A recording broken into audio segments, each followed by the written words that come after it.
Assalamualaikum warahmatullahi wabarakatuh. Halo, kembali lagi di channel YouTube saya dengan tema belajar dan pembelajaran. Yeay.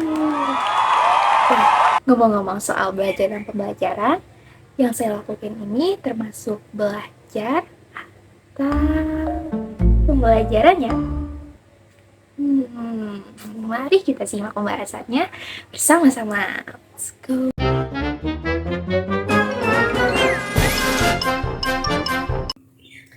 Oke, kita masuk pada pembahasan materi yang pertama, yaitu belajar. Belajar memiliki definisi sebagai aktivitas ke arah perubahan tingkah laku melalui interaksi terhadap lingkungan. Nah, tadi ada disebutkan kata perubahan. Nah, perubahan ini yaitu perubahan dari gelap menuju terang dan perubahan dari ketidaktahuan menuju kesadaran. Sehingga dapat disimpulkan bahwa belajar merupakan aktivitas yang dapat mengembangkan potensi individu sebagai hasil dari pengalaman dan latihan yang diperkuat. Nah, teman-teman sudah paham nih apa definisi dari belajar itu sendiri. Sekarang kita masuk pada poin selanjutnya, yaitu ciri-ciri dari belajar. Ciri-ciri dari belajar ini terbagi menjadi dua jenis. Yang pertama dari segi proses dan dari segi hasilnya. Dari segi proses ini terdapat 3 ciri, teman-teman. Ciri-ciri yang pertama yaitu adanya aktivitas. Aktivitas tersebut terdiri dari aktivitas fisik, aktivitas mental, dan aktivitas emosional. Nah, ketiga ini sangat berkaitan. Kenapa? Karena setiap apa yang kita lihat dan kita rasakan ini akan menstimulus pikiran kita dan menjadikan hasilnya sebagai sebuah respon. Nah, ini akan sangat mempengaruhi proses belajar kita. Responnya itu berupa apa? Yaitu berupa semangat kita, ambisi kita untuk belajar.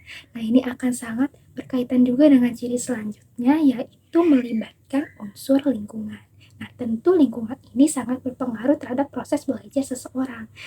Nah, misalkan teman-temannya ini sangat bersemangat dan berambisi untuk menggapai cita-citanya, maka individu tersebut akan terdorong untuk melakukan hal yang sama. Nah, kita masuk pada ciri-ciri ketiga dari segi prosesnya. Nah, belajar ini bertujuan pada terjadinya perubahan tingkah laku siswa. Nah, itu tadi ciri-ciri dari segi proses. Kita masuk ke ciri-ciri selanjutnya dari segi hasil, yaitu ada dua. Yang pertama, dia bersifat relatif tetap dan dia diperoleh melalui usaha. Nah, kita sudah mempelajari tentang definisi belajar dan ciri-ciri dari belajar. Selanjutnya kita akan membahas mengapa kita perlu belajar. Nah, pasti teman-teman penasaran kenapa kita harus sekolah dari SD, SMP, SMA, bahkan kalau ada yang lanjut kuliah lagi 4 tahun, lanjut lagi S2, S3, bahkan bisa sampai 20 tahunan kita belajar.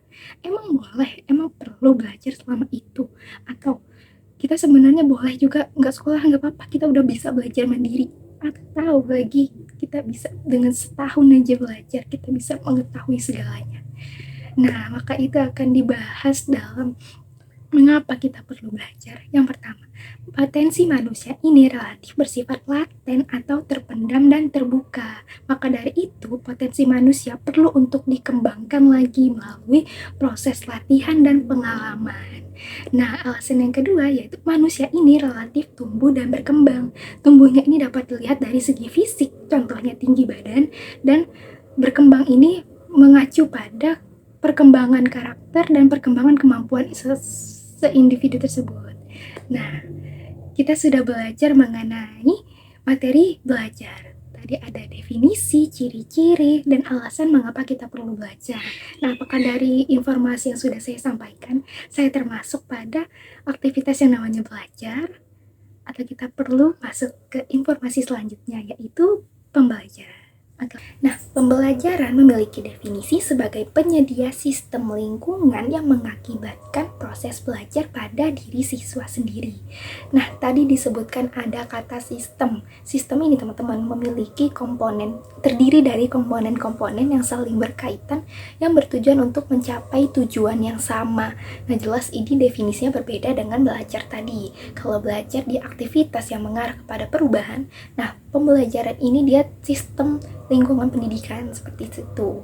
Nah, Pembelajaran ini memiliki ciri-ciri ada 6, yaitu adanya unsur guru, adanya unsur siswa, adanya aktivitas antara guru dan siswa, kemudian dia terdapat tujuan untuk merubah perilaku siswa, kemudian juga adanya interaksi antara guru dan siswa, dan dia bersifat terencana atau terprogram.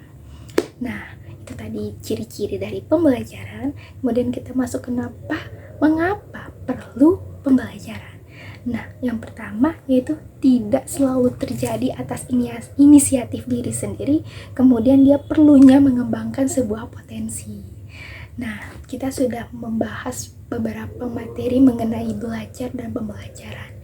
Nah, maka dapat kita simpulkan bahwa apa yang sedang saya lakukan ini termasuk pada aktivitas belajar. Karena apa yang saya lakukan ini bertujuan untuk merubah atau meningkatkan kemampuan berbicara saya, sementara pada teman-teman yang sedang menyaksikan channel YouTube ini, maka dapat mengubah keterampilan mendengar atau keterampilan menyimak teman-teman. Nah, itu tadi. Sekarang kita masuk pada apa saja faktor-faktor yang mempengaruhi proses dan hasil pembelajaran.